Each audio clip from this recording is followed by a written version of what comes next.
Blessings, everyone. This is chapter 5 of the book of the prophet Isaiah. Now I will sing to my well-beloved a song of my beloved, touching of his vineyard. My well-beloved hath a vineyard in a very fruitful hill, and he fenced it, and gathered out of the stones thereof, and planted it with the choicest vine, and built a tower in the midst of it, and also made a winepress therein. And it looked that it should bring forth grapes, and it brought forth wild grapes. And now, O inhabitants of Jerusalem, and men of Judah, judge, I pray you, bewitch me and my vineyard. What could have been done more to my vineyard, that I have not done it in it? Wherefore, when I looked that it should bring forth grapes, brought it forth wild grapes. And now go to, I will tell you what I will do to my vineyard. I will take away the hedge thereof, and it shall be eaten up, and break down the wall thereof, and it shall be trodden down. And I will lay it waste, it shall not be pruned, nor digged, but there shall come up briars and thorns. And I will also command the clouds that they rain no rain upon it. For the vineyard of the Lord of hosts is the house of Israel, and the men of Judah his pleasant plant. And he looked for judgment, but behold oppression, for righteousness. But behold a cry, woe unto them that join house to house, that lay field to field, till there be no place, that they may be placed alone in the midst of the earth. In mine ears, said the Lord of hosts, O a truth, many houses shall be desolate, even great and fair, without inhabitant. Yea, 10 acres of the vineyard shall yield 1 bath, and the seed of the homer shall yield an ephah.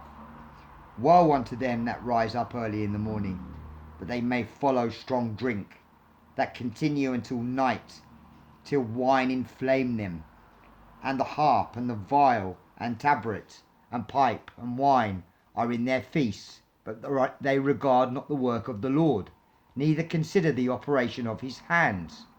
Therefore my people are gone into captivity, because they have no knowledge, that their honourable men are famished, and their multitude dried up with thirst. Therefore hell hath enlarged herself, and opened her mouth without measure, and their glory and their multitude and their pomp, and he that rejoiceth shall descend into it. And the mean man shall be brought down, and the mighty man shall be humbled, and the eyes of the lofty shall be humbled. But the Lord of hosts shall be exalted in judgment, and God that is holy shall be sanctified in righteousness. Then shall the lamb feed after their manner, and the waste places of their fat ones shall strangers eat. Woe unto them that draw iniquity with cords of vanity, and sin as it were a cart rope, that say, let him make speed and hasten his work, that we may see it. And let the counsel of the Holy One of Israel draw nigh and come, that we may know it. Woe unto them that call evil good and good evil, that put darkness for light and light for darkness, that put bitter for sweet and sweet for bitter. Woe unto them that are wise in their own eyes and prudent in their own sight. Woe unto them that are mighty to drink wine, and men of strength to mingle strong drink, which justify the wicked for reward, and take away the righteousness of the righteous from him. Therefore as the fire devoureth the stubble, and the flame consumeth the chaff, so their root shall be as rottenness, and their blossom shall go up as dust, because they have cast away the law of the Lord of hosts, and despised the word of the Holy One of Israel. Therefore is the anger of the Lord kindled against his people, and he hath stretched forth his hand against them, and hath smitten them, and the hills did tremble, and their carcasses were torn in the midst of the streets. For all his anger is not turned away, but his hand is stretched out still, and he will lift up the ensign to the nations from far, and will hiss unto them from the end of the earth. And behold, they shall come with speed swiftly. None shall be weary nor stumble among them. None shall slumber nor sleep. Neither shall the girdle of their loins be loosed, nor the latchet of their shoes be broken. Whose arrows are sharp, and all their bows bent. Their horses' hoofs shall be counted like flint, and their wheels like a whirlwind. Their roaring shall be like a lion. They shall roar like young lions. Yea, they shall roar, and lay hold of their prey, and carry it away safe, and none shall deliver it. And in that day they shall roar against them, like the roarings of the sea. And if one look unto the land, behold darkness and sorrow, and the light is darkened in the heavens thereof. Whew.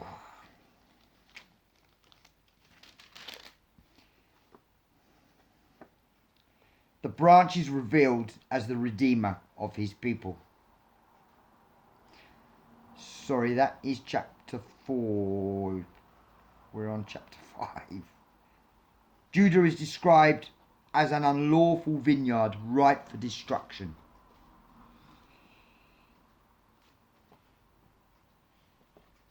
My well-beloved speaks of the inheritance, the intimate relationship between husband and wife. Very fruitful hill, literally a horn, a sun of oil, referring to a hillside or mountain, spur that was located to provide the best exposure to the sun and the elements. Fenced or dug over by hoeing and weeding. Special effort was given to assure productivity. Tower to watch for intruders.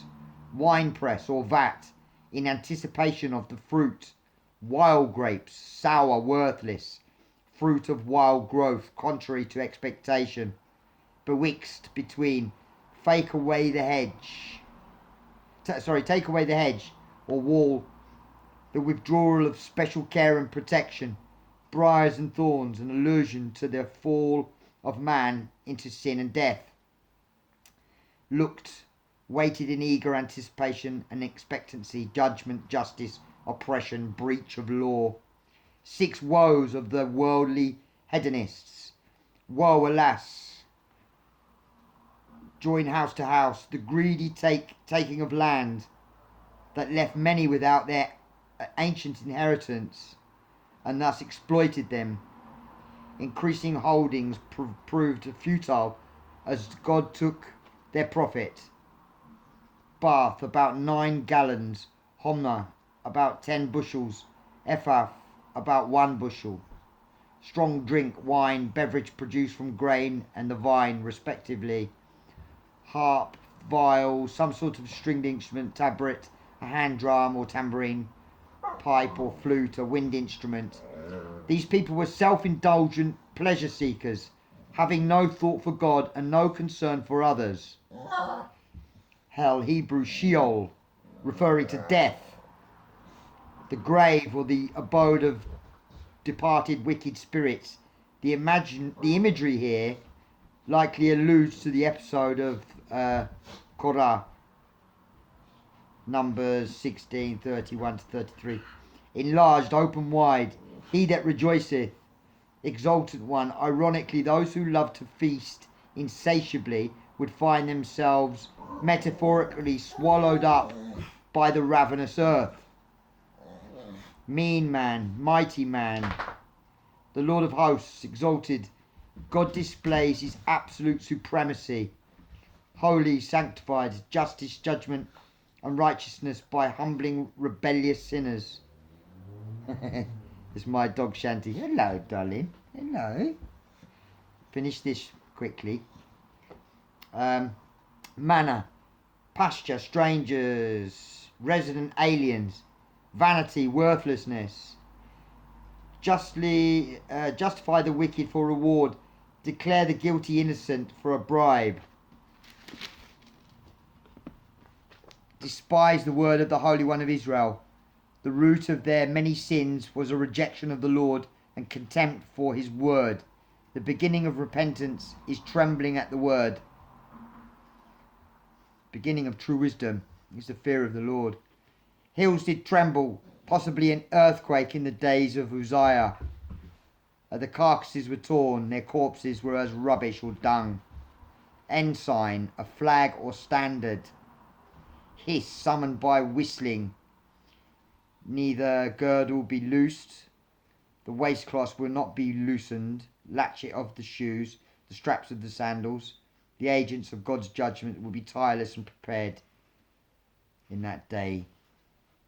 Thoughts for personal family worship. The song of the Vineyard illustrates Christ's teachings that unto whomsoever much is given, of him shall be much required. Luke 12-42. The song describes the great privileges of care, attention and cultivation that the Lord provided. But notwithstanding the fact that every advantage was supplied, that every advantage was supplied, the vine produced wild and sour grapes. As a consequence, the Lord left them vulnerable in particular. This is a warning to all who grow up in a Christian environment to take advantage of the spiritual benefits. What kinds of fruit are you producing? Justice and righteousness, or sin and oppression? It would be profitable and sobering to compare the 6 woes in this chapter to the situation that exists in society today. Selfishness, hedonism, self-sufficiency, perverted thinking, arrogance, and a perverted legal system are as prevalent now as then. It is the sad fact that nearly all sense of right and wrong has been turned upside down as man has rejected God's law and authority. Yet the believer must never be discouraged. Our God reigns, and he will glorify his holiness and justice by humbling proud sinners. Though many admire proud rebels against God, this chapter teaches us to pity them and pray for their conversion. Beautiful chapter, and it goes into detail about the parable of the vineyard, which is beautiful. And I'm always thinking about how it compares to today, and basically how spoilt we are in this society. You know, I mean, in Western society, I mean, just outside of London, Western culture, we have everything. We have everything on a plate. It's, you know, it's not like in the ancient days when we had to work really hard and farm the land and, you know, really work hard to survive. We've got everything on a plate, really, now. But we take that for granted in a lot of ways, and it's very easy to get sidetracked with things like television and the pleasures of this life. It's very easy. I've been there myself, you know. And we have to sort of take a step back and think how blessed we are, you know, in this society. I think things are going to get very crazy as we can see things happening now that is written about in Revelation. But as a whole, at the moment, we are very spoilt. So we need to really take advantage of that, and use this time now to really know the word of the Lord and consume it like a food, as my cousin Daniel would say to me, and store it up in our hearts. I'm dyslexic, okay, so I find it very hard to spell. I'm not very good at spelling, and I find it very hard to remember, you know, like when I used to learn Spanish, to remember all the words. Very difficult. I don't have a photographic memory like that because I'm just not majorly dyslexic, but slightly dyslexic. So numbers, like phone numbers, go in one ear and out the other.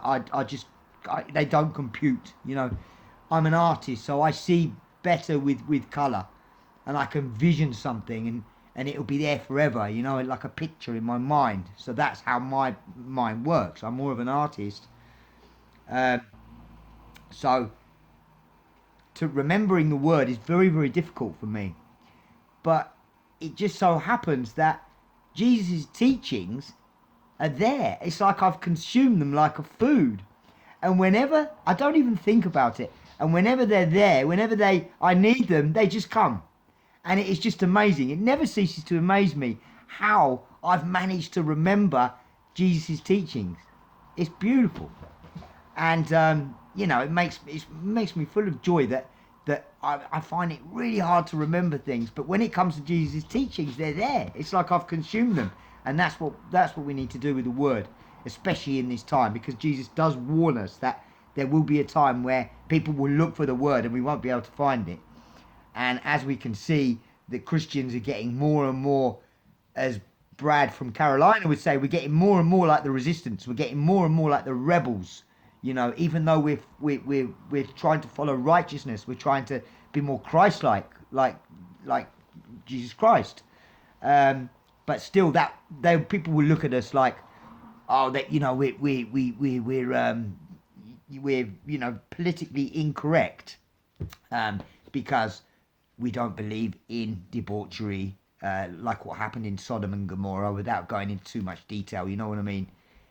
Sexually perverted, sex without marriage and things like that. People will think we're politically incorrect, but actually,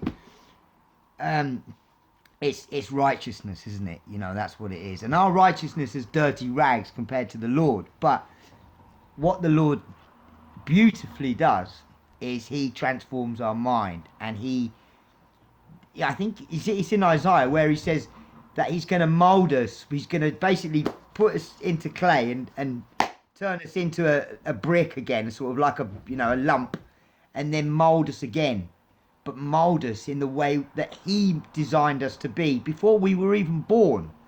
We were put on this earth now for a purpose, and we've been corrupted by this fallen world and sin. So the Lord, he remolds us like the potter, and we're the clay. And it's just amazing. I always imagine that in my head, and I put it in my prayers. I say, Lord, please just mold me into the person that you designed me to be, and it's just amazing. So lovely chapter. Really enjoying reading through Isaiah, and I'm getting some really good comments. So I shall see you on chapter 6. God bless. Bye bye.